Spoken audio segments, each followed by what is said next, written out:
함께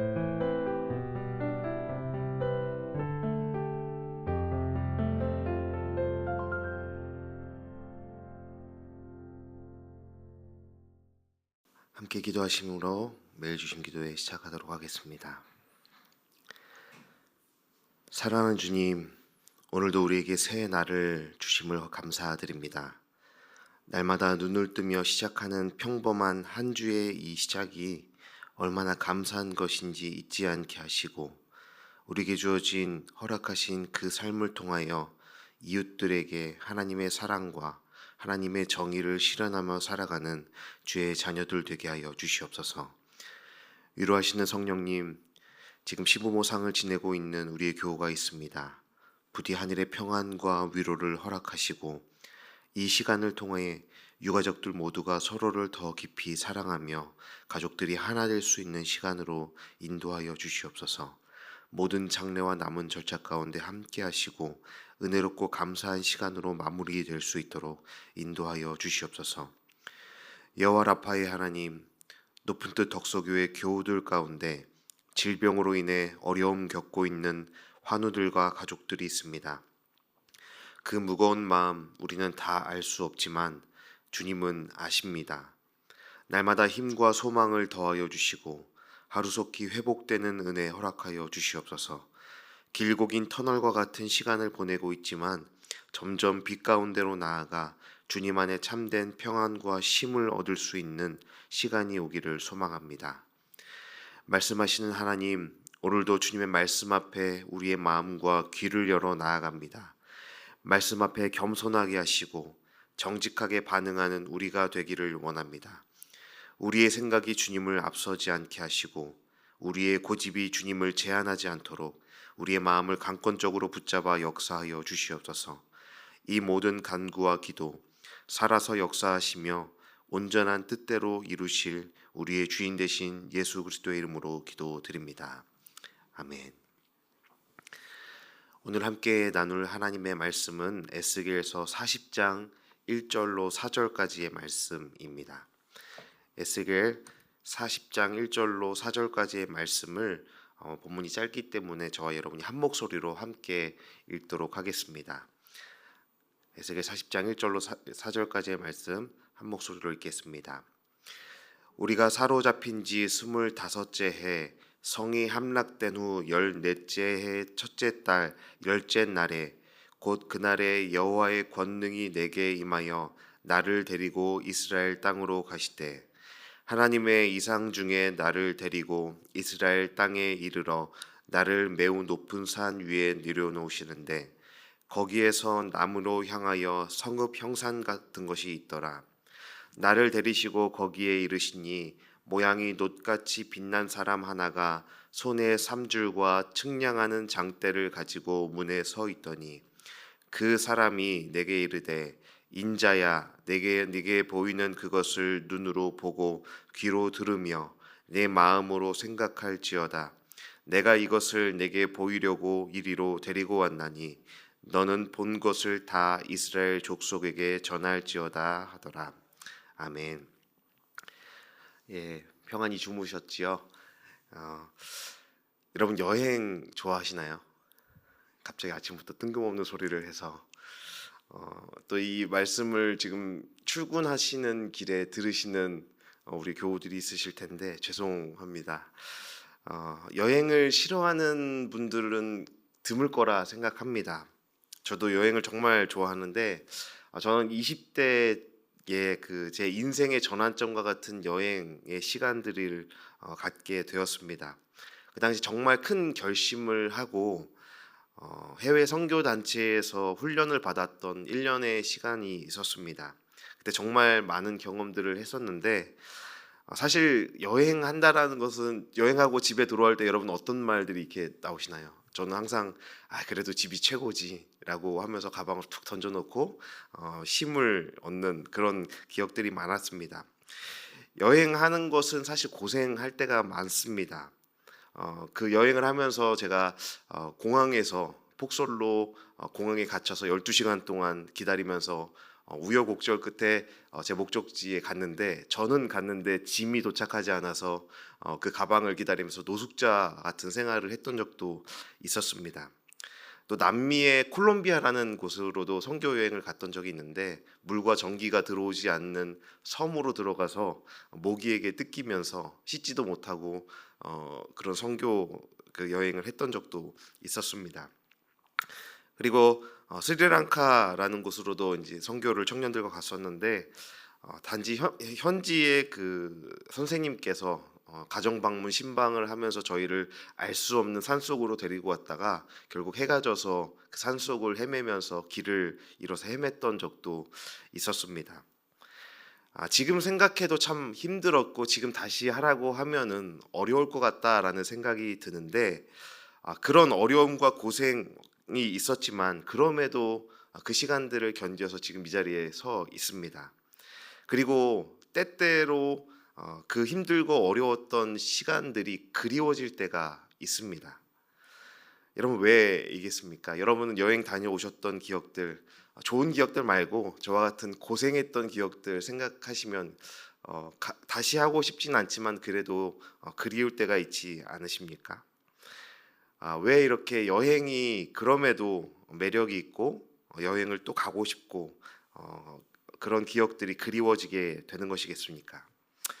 아무래도 내가 돌아갈 나의 집, 내가 살아가는 진짜 나의 삶, 그리고 나의 공동체와 나를 맞아줄 가족들이 있기 때문에 그 여행지에서의 고생과 그 삶이 끝이 아니고 그것이 우리의 마지막이 아니라 결국에는 우리가 다시 돌아올 곳이 있기 때문에 그 시간들을 견딜 수 있지 않을까 생각합니다.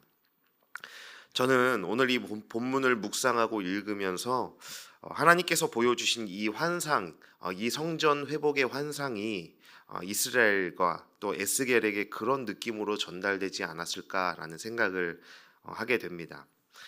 죄로 인한 심판과 고통의 시간을 보내고 있지만, 그래서 포로로 잡혀서 어려운 시간들을 보내고 있지만, 우리가 돌아갈 곳이 있다, 우리가 다시 회복될 곳이 있다, 그 가능성이 있다라는 것을 보여주는 청사진과 조감도와 같은 말씀이 오늘 이 성전 회복의 환상이기 때문입니다. 오늘 본문뿐만 아니라 에스겔서 전체가 죄의 결과인 현재의 심판과 절망을 넘어 미래의 언약적 구원의 소망을 보여주시는 복음서라고 할 수 있는 것이죠. 다만 하나님은 공의롭고 거룩하신 분이기 때문에 죄에 대해서는 반드시 심판이 선행되어야 하지만, 그 심판과 실패가 마지막 끝이 아니라 그 후에 하나님의 자비와 긍휼에 의한 용서와 회복과 구원이 선포되고 있는 것입니다. 오늘 본문부터 시작되는 40장부터 48장까지의 이 내용들은 에스겔서 전체의 클라이막스이고 결론 부분입니다. 이 단락에서 종말의 마지막에 세워지는 성전 구역의 구조, 또 예배에 대한 규례, 예루살렘 성읍에 대한 묘사, 그리고 이스라엘 12지파를 상대로 한 땅의 분배를 이 단락에서 다루고 있습니다. 이 모든 내용들이 결국에는 하나님께서 모든 것을 회복시키시고 새롭게 하실 것이다, 너희가 돌아갈 것이 있다, 너희의 마지막은 하나님이 회복하시는 소망이다라는 말씀을 전하고 있는 것입니다. 여러분, 하지만 오늘 본문을 펴서 읽으시면 어떤 생각이 드시나요? 저는 숨이 턱 하고 막혔습니다. 하필이면 이런 본문이 왜 걸렸을까? 40장부터 41장, 42장 전체가 한 본문으로 묶여 있습니다. 오늘 묵상집을 자세히 보시면 읽기 어려울 만큼 작은 글씨로 되어 있고, 심지어는 중간에 가로 열고 중략이 되어 있습니다. 한마디로 다 담지 못했다라는 것이죠. 이토록 40장부터 42장의 이 많은 분량이 하나로 묶여 있는 이유는 성전 회복 환상이라는 하나의 주제이기 때문입니다. 이 40장부터 42장을 정말 간단하게 나눈다면 이렇게 생각할 수 있을 것 같습니다. 40장은 성전 회복의 환상을 보여주고 있고, 41장은 성전 내부의 환상을 보여주고 있습니다. 42장은 제사장들의 방과 성전 주변의 환상을 보여주고 있습니다. 그래서 오늘 본문은 너무나 방대한 내용이 있고 이 익숙하지 않은 용어들이 계속 반복됩니다. 그 성전을 굉장히 세세하고 자세하게 설명하고 측량하고 있기 때문에 이해하기 어렵고 쉽게 와닿지 않을 수 있습니다. 그래서 문장 하나하나를 자세히 보는 것보다 거시적 관점으로 전체의 이 말씀들이 어떤 의미로 그들에게 전달되었고 당시의 사람들이 이 말씀을 어떤 의미로 받아들였을지를 묵상하고 읽는 것이 오늘 본문을 조금 더 은혜롭게 이해할 수 있는 그 방법이라 할 수 있을 것 같습니다. 이 환상은 유다가 멸망하면서 바벨론 포로로 끌려온 지 25년이 지났을 때, 예루살렘이 완전히 함락된 후 14년이 지났을 때 여호와의 권능이 에스겔을 이스라엘 땅으로 데려가신다라고 시작합니다. 이 시기에 관해서도, 이 시점에 관해서도 많은 해석과 메시지가 있는데 그 내용을, 의미를 간단하게 나누자면, 사로잡힌 지 25째 해라는 것은 하나님이 50년마다 지정하신 해방의 날인 희년을 상기시키고 있습니다. 오늘 본문 전체를 자세하게 읽어가다 보면 5단위로 끝나는 그 측량 그 숫자가 많이 나오고 25라는 숫자도 반복이 되고 있습니다. 이것이 하나의 키워드로서 당시의 사람들이 5단위 그리고 25단위의 이런 숫자를 들을 때 그들은 쉽게 이 희년이라는 의미를 생각하게 되었을 것입니다. 그리고 1절에 이 첫째 달 열째 날이라는 표현이 그 의미를 뒷받침하는데, 레위기에 따르면 희년이라는 것은 일곱째 달 열째 날인 속죄일에 나팔을 불며 시작됩니다. 하지만 희년을 선포하는 이 일곱째 달은 우리로 말하면 새해를 의미하기도 합니다. 한 해를 시작하는 첫째 달의 의미를 가지고도 있는 것이죠. 그러므로 에스겔의 성전 환상에서 언급되고 있는 이 첫째 달 열째 날이라는 그 의미는 희년과 충분히 연결시킬 수 있다고 말할 수 있습니다. 여러분, 희년은 어떤 날인가요? 희년에는 종들에게는 자유가 선포되고 채무자들에게는 빚을 탕감해 줍니다. 다른 사람의 손에 빚 때문에, 경제적 어려움 때문에 넘어갔던 토지나 가옥을 원래 주인에게로 되돌려 주었습니다. 또한 희년에는 그 희년 중에 자생한 곡식이나 과일은 모두 다 거두는 것이 아니라 남겨두어서 가난한 자나 짐승들이 먹을 수 있도록 배려하고 그들을 위해서 남겨두어야 했습니다.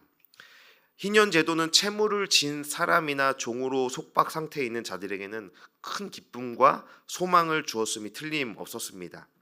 그런 날을 연상시킬 수 있는 그 날에 하나님께서 이 성전 회복의 환상을 보여주고 있다라는 겁니다. 그래서 오늘 본문 1절에 곧 그날이라고 표현되고 있는 이 말을 다른 번역 성경에서는 바로 그날이라고 조금 더 자세하게 의미심장한 표현을 하고 있는 겁니다. 바로 그날에 우리가 이해할 수 있는 우리가 신년 신정이다 생각하면 우리가 바로 신년 1월 1일을 생각하는 것처럼 바로 그날에 이 환상이 주어졌다라고 하면서 당시의 사람들은 희년을 함께 떠올리면서 이 성전 환상을 듣게 된다라는 것이죠. 그리고 그 목적을 분명하게 말씀하고 있는데 4절 말씀을 보면, 내가 내게 보이는 그것을 눈으로 보고 귀로 들으며 네 마음으로 생각할지어다. 내가 이것을 보이려고 이리로 데리고 왔나니 너는 본 것을 다 이스라엘 족속에게 전할지어다 하더라라고 말씀하십니다. 이 네 가지 중요한, 4절에 네 가지 중요한 명령형 동사가 나오는데, 너는 보라, 너는 들으라, 너는 그것을 네 마음에 두라, 너는 말하여 전하라라는 이 네 가지 명령형 동사가 주어지고, 그것을 위해 에스겔을 부르셨고 환상을 보여주고 있다라는 겁니다. 정리하자면 이스라엘의 회복을 말씀하셨던 여호와 하나님께서 희년을 떠올릴 수 있는 바로 그때에 성전 회복이라는 환상을 보여주셨고, 그것을 그냥 에스겔 너 가지고 비밀에 붙이고 그 하나님의 말씀을 품어라라는 것이 아니라, 그것을 너가 보고 듣고 네 마음에 분명히 새겨 그것을 이스라엘 백성들에게 전하여야 한다라고 말씀하고 있다라는 것이죠. 여러분, 그렇다면 이것이 이스라엘 백성들에게 어떤 의미였겠습니까? 바벨론에서 포로로 붙잡혀 끝도 알 수 없는 고통과 절망의 현실을 살아가던 이스라엘 사람들에게 이 성전 회복 환상, 이 메시지가 어떻게 들려졌겠습니까? 이것을 바르게 이해하려면 먼저 그들에게 성전이라는 것이 어떤 의미였는지를 이해하고 생각해 보아야 하겠죠. 이스라엘에게 성전이라는 것은 한마디로 하나님이 임재하셔서 함께 하시는, 하나님을 만날 수 있는 곳이었습니다. 성전이라는 건물 자체가 거룩하고 의미 있었던 것이 아니라 그곳에 하나님의 임재가 있었기 때문에 그곳이 거룩한 곳이었고, 하나님이 함께 하심을 경험하며 하나님의 선민 백성으로 살아가는 증거가 되었던 곳입니다. 성전이 있다는 것은 곧 하나님이 우리와 함께 하신다라는 것을 가시적으로 보고 느낄 수 있는 상징과 같은 것이었습니다. 그래서 그들에게 성전이라는 것은 단순히 종교적인 그 영역을 넘어 사회, 문화, 경제, 사법, 그 모든 관계의 중심지였다라는 겁니다. 곧 이스라엘 백성 그들에게 성전 자체가 삶이었고, 성전이 자신의 정체성과 같았다라는 겁니다. 그런데 그 성전이 완전히 파괴되었고, 지금은 이방의 포로로 끌려와 길고 끝을 알 수 없는 이 고통의 시간들을 보내고 있는 것입니다. 그러던 중에 에스겔을 통해 하나님의 성전이 회복될 것을 듣게 되는 이스라엘 심정을 우리는 바라봐야 한다라는 것이죠. 여러분, 본문을 읽으시면서 어떤 느낌이 드시겠습니까? 집에 가셔서 한번 읽어보시면 좋겠습니다. 저는 솔직히 본문을 계속해서 읽고 묵상하면서 처음에 본문을 보고 이거는 준비를 좀 많이 해야겠다 싶어서 오랫동안 본문을 붙잡고 있었습니다. 그런데 제 마음속에서 계속 드는 생각은 나에게 난독증이 있구나, 내가 글을 읽을 줄 모르는 사람이구나라는 생각이 들었습니다. 집중이 안 되는 겁니다. 레위기의 제사법을 읽으면서 많은 사람이 성경 통독을 포기하는데 저도 그때와 같은 위기를 느끼게 되었습니다. 본문을 보면 천사로 이해할 수 있는 한 사람과 함께 측량 도구를 들면서 성전 안팎을 돌아다니면서 자세하고 세세하게 성전을 측량하는 이 말씀들이 그렇게 저에게는 와닿지가 않는 겁니다. 문이 어떻고, 문지방이 어떻고, 그 길이와 넓이가 어떻고, 방이 어떻게 생겼고, 어떻게 대칭이 되어 있고, 담의 길이와 높이가, 두께가 어떻게 되었다, 어떤 측량을 했다라는 것이 그렇게 와닿지가 않는 겁니다. 하지만 여러분, 이스라엘 백성들은 바벨론 그 고통과 절망의 땅에서 성전 회복의 환상을 들으며 아마도 가슴 벅차오르는 감동을 느끼게 되었을 겁니다. 우리가 느끼는 것과 달리 성전에 대한 묘사가 자세하면 자세할수록 이 성전의 모습이 그들의 상상 속에서 더 세세하고 분명하게 그려지는 겁니다. 마치 그곳에 가인 것 같은 생생함을 경험하였을 겁니다. 절망과 실패로 끝날 수밖에 없는 것 같은 그들의 인생에 한 줄기 소망의 빛이 비추고 있는 겁니다. 현재 겪고 있는 절망과 고통의 끝이 아닌 회복되어 돌아갈 하나님 나라의 소망을 바라보게 되는 것입니다. 지금의 현실은 여전히 변하지 않고 고되고 힘겹지만 결국에는 돌아갈 곳이 있다라는 것을, 그리고 그 일들을 여호와 하나님께서 얼마나 세세하고 정확하게 준비하고 또 이루어가고 계신지를 이 환상을 통해서 그들은 확인할 수 있는 것이죠.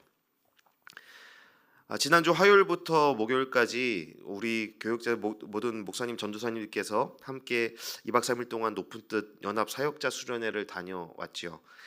김동훈 목사님께서 말씀을 전해주셨는데 순간순간 제 마음에 와서 부딪히는 짧은 문장들이 있었습니다. 김동훈 목사님이 그 어르신께서 지금이 나의 전성기입니다. 나에게는 꿈이 있습니다. 마치 마틴 루터킹 목사님이 하셨던 것처럼 나는 꿈이 있습니다 라고 말씀하시는데 익숙하고 조금 그래도 우리가 많이 들어봤을 만한 문장이었는데 그 말씀을 김동훈 목사님이 하신 그 의미와 그 감동이 제게 와서 부딪히고 와닿았습니다. 김동훈 목사님의 말씀은 화려하지가 않았습니다. 제가 이렇게 노트를 하려고 준비를 하고 있다가 결국 노트를 접고 그냥 듣게 되었는데 사실 적을 것이 없는데 그 말씀을 듣고 있으면서 가슴이 뜨거워지는 것을 느낄 수 있었습니다. 그 말씀이, 화려하지 않은 그 말씀이 거짓이 없는 진정성이 있었기 때문입니다. 투박하고 털털하게 지난날 하나님께서 높은 뜻 교회를 어떻게 세워가시고 만들어 가셨는지를 나눠주시고 이야기해 주시는데, 그런 목사님이 하셨던 여정과 목회 과정들이 너무나 부러웠고, 저도 그런 목회를 꿈꾸고 싶다, 하고 싶다라는 생각에 마음이 뜨거워졌습니다. 김동호 목사님이 꿈꾸셨고 살아내셨던 하나님이 주인 되시는 교회의 이야기가 들려질수록 제가 이 높은 뜻 덕소교회에서 사역할 수 있고 목회할 수 있다는 것이, 하나님의 비전과 꿈을 꿀 수 있다는 것이 너무나 신이 났습니다. 그래서 전투력이 급상승되는 것을 느낄 수 있었습니다. 2년 뒤 저희가 방을 빼야 된다, 우리가 교회를 옮겨야 된다라는 불확실성 가운데 우리가 놓여 있지만, 저는 그마저도 너무나 기대가 되었습니다. 과연 하나님께서 우리를 어떻게 인도해 주실까? 하나님께서 우리에게 어떠한 새로운 일들을 이루어 주실까라는 그 모험의 시간들이 너무나 기다려지고, 그것이 하나의 저에게 여행처럼 준비하고 기다려지는 시간이 되었습니다. 이 본문을 붙들고 묵상하던 중 경험했던 그 감정과 생각이, 하나님께서 이스라엘에게 주셨던 이 환상을 들으면서 그들이 이런 감정과 생각을 느끼지 않았을까라는 생각이 들었습니다. 지금 당장은 변하는 것도 확실한 것도 없지만, 하나님이 보여주신 꿈과 비전, 그 소망을 전해 들으며 지금의 고되고 숨가쁜 현실의 치열함을 넘어설 수 있는 그들의 디딤판이 되어주지 않았을까 생각했던 것이죠. 그런데 여러분, 현재를 살아가는 저와 여러분에게 이스라엘 백성들이 전해 듣고 꿈꾸었던 이 성전 회복의 소망이 더욱더 분명하게 빛나는 이유가 있습니다. 장차 회복될 성소와 지성소, 성전의 외부와 내부의 모습은 결국에는 죄 사함의 제사를 위한, 그래서 그 죄 사함의 제사를 통해서 하나님과의 연합을 위한 공간이 바로 성전인 것이죠. 그런데 우리에게는 바로 예수님께서 그 성전이 되어 주신 것입니다. 요한복음 1장 14절에 말씀이 육신이 되어 우리 가운데 거하심에 우리가 그의 영광을 보니 아버지의 독생자의 영광이요 은혜와 진리가 충만하더라. 여러분, 이 말씀처럼 예수 그리스도는 우리 가운데 거하시는 하나님이며 하나님의 임재의 증거입니다. 현시된 하나님의 영광이십니다. 또한 어린 양 예수 그리스도께서 완전한 제물이 되어 주셨고, 동시에 완전한 대제사장이 되셔서 완전한 제사를 이루어 주셨습니다. 그리고 십자가에서 진정한 성전의 회복을 예수님 자신의 몸이 부서지고 찢기는 것을 통해 완성하셨죠. 그것이 바로 예수님께서 요한복음 2장 19절에서 말씀하셨던 성전의 멸망과 파괴였고, 또한 완전한 성전의 회복과 재건이었습니다. 요한복음 2장 19절에 이렇게 말씀하시죠. 너희가 이 성전을 헐라 내가 사흘 동안에 일으키리라. 사랑하는 높은 뜻 덕소교회 성도 여러분, 예수 그리스도께서 십자가의 죽음과 부활로 저와 여러분에게 진정한 성전이 되셨음을 진정으로 믿으시기를 바랍니다. 또한 내주하시는 성령께서 우리 안에 거하셔서, 우리 안에 계셔서 지금 바로 저와 여러분을 그 거룩한 성전으로 세우셨고 또 만들어 가고 계심을 언제나 기억하며 살아가시기를 바랍니다. 바벨론 포로와 같은 현실을 살아가고 있다 하여도 예수로 인한 소망을 끝까지 붙들고 살아내시기를 바랍니다. 죄와 부정함으로 인해 하나님 나라 백성의 정체성이 희미해졌다 하여도 예수님을 의지하여 주의 보좌 앞으로 하나님의 임재 앞에 나와 엎드리실 수 있기를 바랍니다. 완전한 성전 되신 예수께서 우리 안에 거하셔서 저와 여러분을 거룩한 성전으로 세워가심을 믿으며 그 희년의 소망을 고대하며 살아가시기를 바랍니다. 2년 뒤 그 어떤 불확실함과 광야와 같은 시간을 우리가 마주한다 해도 주님이 우리의 진정한 성전 되시기에 성전 되신 주님께서 우리 안에 내주하시며 저와 여러분을, 우리 한 사람 한 사람을 하나님의 성전으로 세워 가실 것을 잊지 마시고, 우리가 어떠한 환경에 처한다 하여도 우리의 성전은 결코 흔들리지 않는다라는 것을 기억하며 살아가시기를 바랍니다.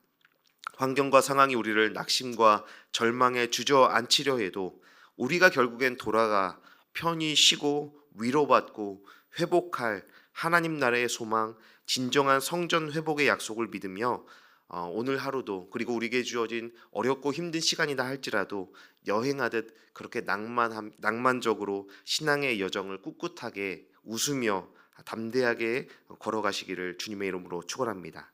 그래서 예수 그리스도를 통해 우리에게 주어진 놀라운 소망을 붙들고 멈추지 않는 믿음의 걸음으로 하나님 나라 본향을 향한 믿음의 여정을 꿋꿋이 걸어갈 수 있는 우리 모두가 되기를, 그리고 우리 높은 뜻 덕서교회가 되기를 주님의 이름으로 축원드립니다. 함께 기도하시겠습니다. 너희는 너희가 하나님의 성전인 것과 하나님의 성령이 너희 안에 계시는 것을 알지 못하느냐. 거룩하신 하나님, 우리에게 귀한 말씀 허락하시니 감사드립니다. 에스겔의 성전 환상을 통해 하늘의 소망을 기억하게 하시고 이 포로와 같은 무거운 현실 속에서도 믿음의 걸음을 내딛게 하시니 또한 감사드립니다. 이 성전 회복의 환상을 전해 들었던 이스라엘 백성들처럼 우리에게 들려주시고 말씀하시는 성령의 음성을 듣고 꿈꾸며 소망하는 하나님 나라 백성들 되게 하여 주시옵소서. 오늘의 현실의 무게가 절망과 낙심의 웅덩이로 우리를 짓누른다 하여도 참된 성전 되셔서 결코 희미해지지 않는 소망의 빛을 따라 담대히 나아가는 우리가 되게 하여 주시옵소서. 우리의 꿈과 소망 대신 살아서 역사하시며 우리와 함께 하신 우리 주 예수 그리스도의 이름으로 기도드립니다. 아멘. 이 시간 각 우리의 기도의 제목들을 가지고 하나님 앞에 기도하며 함께 나가십시다.